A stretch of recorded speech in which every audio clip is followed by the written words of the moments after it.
Markus pasal 6. Yesus ditolak di Nazaret. Ayat 1. Kemudian Yesus berangkat dari situ dan tiba di tempat asalnya, sedang murid-muridnya mengikuti dia. Ayat 2.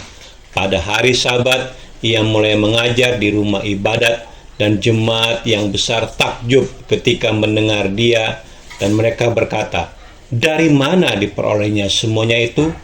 Hikmat apa pulakah yang diberikan kepadanya? Dan mujizat-mujizat yang demikian bagaimanakah dapat diadakan oleh tangannya?" Ayat 3. Bukankah ia ini tukang kayu, anak Maria, saudara Yakobus, Yoses, Yudas, dan Simon? Dan bukankah saudara-saudaranya yang perempuan ada bersama kita? Lalu mereka kecewa dan menolak dia. Ayat 4. Maka Yesus berkata kepada mereka, "Seorang nabi dihormati di mana-mana, kecuali di tempat asalnya sendiri, di antara kaum keluarganya dan di rumahnya." Ayat 5. Ia tidak dapat mengadakan satu mujizat pun di sana, kecuali menyembuhkan beberapa orang sakit dengan meletakkan tangannya atas mereka. Ayat 6a. Ia merasa heran atas ketidakpercayaan mereka. Yesus mengutus ke-12 rasul. Ayat 6b. Lalu Yesus berjalan keliling dari desa ke desa sambil mengajar. Ayat 7. Ia memanggil ke-12 murid itu dan mengutus mereka berdua-dua. Ia memberi mereka kuasa atas roh-roh jahat. Ayat 8. Dan berpesan kepada mereka supaya jangan membawa apa-apa dalam perjalanan mereka, kecuali tongkat, roti pun jangan, bekal pun jangan, uang dalam ikat pinggang pun jangan. Ayat 9. Boleh memakai alas kaki, tetapi jangan memakai dua baju. Ayat 10. Katanya selanjutnya kepada mereka, "Kalau di suatu tempat kamu sudah diterima dalam suatu rumah, tinggallah di situ sampai kamu berangkat dari tempat itu." Ayat 11. Dan kalau ada satu tempat yang tidak mau menerima kamu, dan kalau mereka tidak mau mendengarkan kamu, keluarlah dari situ dan kebaskanlah debu yang di kakimu sebagai peringatan bagi mereka. Ayat 12. Lalu pergilah mereka memberitakan bahwa orang harus bertobat. Ayat 13. Dan mereka mengusir banyak setan dan mengoles banyak orang sakit dengan minyak dan menyembuhkan mereka. Yohanes Pembaptis dibunuh. Ayat 14. Raja Herodes juga mendengar tentang Yesus, sebab namanya sudah terkenal, dan orang mengatakan, "Yohanes Pembaptis sudah bangkit dari antara orang mati, dan itulah sebabnya kuasa-kuasa itu bekerja dalam dia." Ayat 15. Yang lain mengatakan, "Dia itu Elia." Yang lain lagi mengatakan, "Dia itu seorang nabi seperti nabi-nabi yang dahulu." Ayat 16.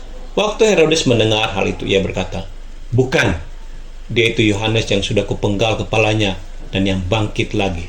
Ayat 17. Sebab memang Herodeslah yang menyuruh orang menangkap Yohanes dan membelenggunya di penjara berhubung dengan peristiwa Herodias, istri Filipus saudaranya, karena Herodes telah mengambilnya sebagai istri. Ayat 18. Karena Yohanes pernah menegur Herodes, "Tidak halal engkau mengambil istri saudaramu." Ayat 19. Karena itu Herodias menaruh dendam pada Yohanes dan bermaksud untuk membunuh dia, tetapi tidak dapat. Ayat 20. Sebab Herodes segan akan Yohanes karena ia tahu bahwa Yohanes adalah orang yang benar dan suci, jadi ia melindunginya. Tetapi apabila ia mendengarkan Yohanes, hatinya selalu terombang-ambing, namun ia merasa senang juga mendengarkan dia. Ayat 21. Akhirnya tiba juga kesempatan yang baik bagi Herodias, ketika Herodes pada hari ulang tahunnya mengadakan perjamuan untuk pembesar-pembesarnya, perwira-perwiranya, dan orang-orang terkemuka di Galilea. Ayat 22. Pada waktu itu anak perempuan Herodias tampil lalu menari, dan ia menyukakan hati Herodes dan tamu-tamunya. Raja berkata kepada gadis itu, "Minta daripadaku apa saja yang kau ingini, maka akan kuberikan kepadamu." Ayat 23. Lalu bersumpah kepadanya, "Apa saja yang kau minta akan kuberikan kepadamu, sekalipun setengah dari kerajaanku." Ayat 24. Anak itu pergi dan menanyakan ibunya, "Apa yang harus kuminta?"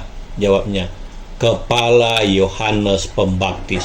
Ayat 25, maka cepat-cepat ia pergi kepada raja dan meminta, "Aku mau supaya sekarang juga engkau berikan kepadaku kepala Yohanes Pembaptis di sebuah talam." Lalu sangat sedihlah hati raja, tetapi karena sumpahnya dan karena tamu-tamunya ia tidak mau menolaknya. Ayat 27, raja segera menyuruh seorang pengawal dengan perintah supaya mengambil kepala Yohanes. Orang itu pergi dan memenggal kepala Yohanes di penjara. Ayat 28, ia membawa kepala itu di sebuah talam dan memberikannya kepada gadis itu, dan gadis itu memberikannya pula kepada ibunya. Ayat 29, ketika murid-murid Yohanes mendengar hal itu, mereka datang dan mengambil mayatnya, lalu membaringkannya dalam kuburan. Yesus memberi makan 5.000 orang. Ayat 30, kemudian rasul-rasul itu kembali berkumpul dengan Yesus dan memberitahukan kepadanya semua yang mereka kerjakan dan ajarkan. Ayat 31, lalu ia berkata kepada mereka, "Marilah ke tempat yang sunyi, supaya kita sendirian dan beristirahatlah seketika. Sebab memang begitu banyaknya orang yang datang dan yang pergi, sehingga makan pun mereka tidak sempat." Ayat 32, maka berangkatlah mereka untuk mengasingkan diri dengan perahu ke tempat yang sunyi. Ayat 33, tetapi pada waktu mereka bertolak, banyak orang melihat mereka dan mengetahui tujuan mereka. Dengan mengambil jalan darat, segeralah datang orang dari semua kota ke tempat itu sehingga mendahului mereka. Ayat 34, ketika Yesus mendarat, ia melihat sejumlah besar orang banyak, maka tergeraklah hatinya oleh belas kasihan kepada mereka, karena mereka seperti domba yang tidak mempunyai gembala. Lalu mulailah ia mengajarkan banyak hal kepada mereka. Ayat 35, pada waktu hari sudah mulai malam, datanglah murid-muridnya kepadanya dan berkata, "Tempat ini sunyi dan hari sudah mulai malam." Ayat 36, suruhlah mereka pergi supaya mereka dapat membeli makanan di desa-desa dan di kampung-kampung di sekitar ini. Ayat 37, tetapi jawabnya, "Kamu harus memberi mereka makan." Kata mereka kepadanya, "Jadi haruskah kami membeli roti seharga 200 dinar untuk memberi mereka makan?" Ayat 38, tapi ia berkata kepada mereka, "Berapa banyak roti yang ada padamu? Cobalah periksa." Sesudah memeriksanya, mereka berkata, 5 roti dan 2 ikan. Ayat 39, lalu ia menyuruh orang-orang itu supaya semua duduk berkelompok-kelompok di atas rumput hijau. Ayat 40, maka duduklah mereka berkelompok-kelompok, ada yang 100, ada yang 50 orang. Ayat 41, dan setelah ia mengambil 5 roti dan 2 ikan itu, ia menengadah ke langit dan mengucap berkat, lalu memecah-mecahkan roti itu dan memberikannya kepada murid-muridnya supaya dibagi-bagikan kepada orang-orang itu.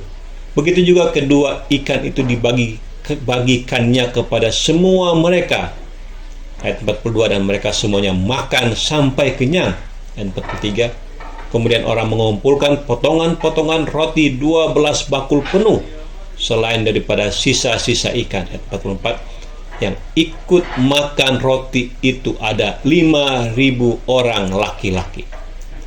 Yesus berjalan di atas air. Ayat 45, sesudah itu Yesus segera memerintahkan murid-muridnya naik ke perahu dan berangkat lebih dahulu ke seberang ke Betsaida. Sementara itu ia menyuruh orang banyak pulang. Ayat 46, setelah ia berpisah dari mereka, ia pergi ke bukit untuk berdoa. Ayat 47, ketika hari sudah malam, perahu itu sudah di tengah-tengah danau, sedang Yesus tinggal sendirian di darat. Ayat 48, ketika ia melihat betapa payahnya mereka mendayung karena angin sakal, maka kira-kira jam 3 malam ia datang kepada mereka berjalan di atas air, dan ia hendak melewati mereka. Ayat 49, ketika mereka melihat dia berjalan di atas air, mereka mengira bahwa ia adalah hantu, lalu mereka berteriak-teriak. Ayat 50, sebab mereka semua melihat dia dan mereka pun sangat terkejut. Tapi segera ia berkata kepada mereka, "Tenanglah, aku ini, jangan takut." Ayat 51, lalu ia naik ke perahu mendapatkan mereka dan angin pun redalah.